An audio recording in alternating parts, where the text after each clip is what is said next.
Selamat siang Ibu, perkenalkan nama saya Desi Natasha Purba dengan NIM 240306079 dari kelas PTNA Prodi Peternakan. Di sini saya akan menjelaskan tentang digestipus pada kambing. Pakan pertama sekali akan masuk ke dalam capung oris atau mulut. Kemudian di mulut pakan akan dilumatkan menggunakan gigi, kemudian dibasahi dengan air saliva untuk mempermudah pencernaan pada pakan. Kemudian setelah dari mulut atau capung oris, pakan yang sudah dibasahi dengan air saliva akan diteruskan ke esofagus. Jadi ini adalah bagian esofagusnya. Dari esofagus ini, pakan akan diteruskan ke rumen melalui gerakan peristaltik. Jadi di esofagus itu ada yang namanya gerakan peristaltik. Setelah pakan sampai di rumen, di dalam rumen terdapat yang namanya mikroba rumen. Mikroba rumen itu terdiri dari bakteri, fungi, dan protozoa. Bakteri mikroba rumen ini akan mencerna pakan yang sudah masuk ke dalam rumen. Kemudian pakan akan diubah menjadi volatile fatty acid atau VFA untuk sebagai sumber energi pada kambing. Setelah pakan diubah menjadi volatile fatty acid dibawa oleh darah menuju ke seluruh tubuh, pakan akan diteruskan ke retikulum. Retikulum ini memiliki sensorik, di mana sensoriknya itu berfungsi digesta yang belum lumat sesuai dengan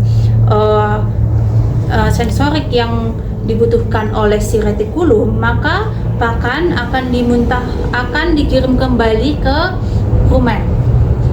Pakan itu yang dikirim kembali ke rumen itu disebut sebagai bolus. Nah, bolus akan dimuntahkan ke capung oris atau mulut melalui esofagus yang disebut sebagai rederigutasi atau dimuntahkan kembali ke mulut.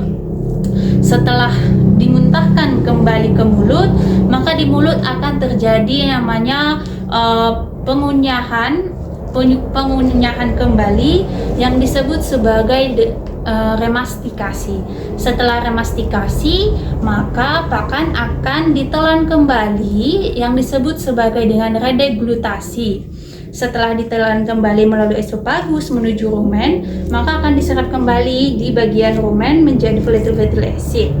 Nah, bolus tersebut akan dimuntahkan, kemudian dikunyah dan ditelan kembali. Proses tersebut dilakukan oleh si kambing atau ternak pada saat istirahat.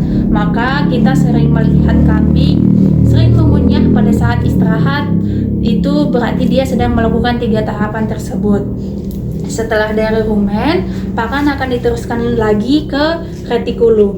Setelah dari retikulum, pakan akan menuju omasum. Di omasum ini dia berbentuk lapis-lapisan. Setelah dari omasum, pakan akan menuju abomasum.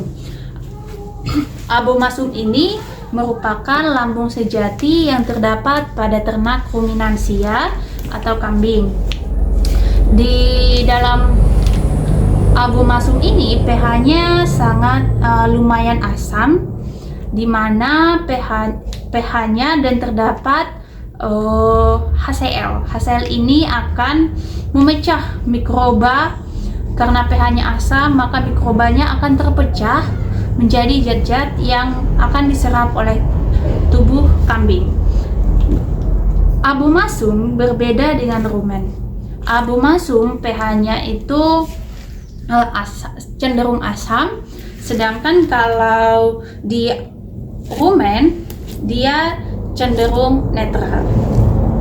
Setelah dari abomasum, pakan akan diteruskan atau digesta akan diteruskan ke istentium tenue. Di istentium tenue itu terbagi menjadi 3. Yang pertama itu adalah duodenum. Di duodenum ini terdapat yang namanya pankreas. Pankreas ini akan mensekresikan enzim maka enzim-enzim tersebut akan mengubah, seperti enzim tripsin akan mengubah protein menjadi asam amino, enzim lipase akan mengubah lemak menjadi asam lemak dan gliserol, kemudian enzim amilase akan mengubah amilosa menjadi glukosa. Setelah di duodenum, maka di duodenum, jejunum, di jejunum ini akan terjadi penyerapan. Jadi penyerapan terbesar itu terjadi pada jejunum. Jadi tadi asam lemak, asam amino, dan juga glukosa akan diserap di bagian jejunum. Setelah dari jejunum, maka akan lanjut ke ileum. Di ileum ini ada yang namanya reabsorpsi. Apa yang belum diserap oleh jejunum akan diserap kembali oleh ileum. Setelah dari ileum, maka masuk ke stadium crassum. Di stadium crassum ini akan terjadi reabsorpsi air. Maka karena sudah terjadi reabsorpsi air, maka pakan yang atau digesta yang tidak dibutuhkan oleh tubuh akan diteruskan akan lebih kasar. Jadi di sini dia digestanya lebih kasar karena ini akan menjadi feses. Jadi apa yang tidak diserap oleh tubuh ternak akan dikeluarkan yang disebut sebagai feses. Kemudian di bagian rektum, feses sudah mulai mengeras karena sudah terjadi proses reabsorpsi air. Jadi feses sudah mengeras dan akan dikeluarkan melalui anus. Jadi di bagian rektum sudah ada proses pembentukan feses yang dikeluarkan melalui rektum. Yang akan di rektum ada pembentukan feses yang akan dikeluarkan melalui anus. Jadi sekian yang bisa saya jelaskan tentang digestipus pada kambing. Mohon maaf jika ada kesalahan dalam penjelasan video. Akhir kata saya mengucapkan terima kasih.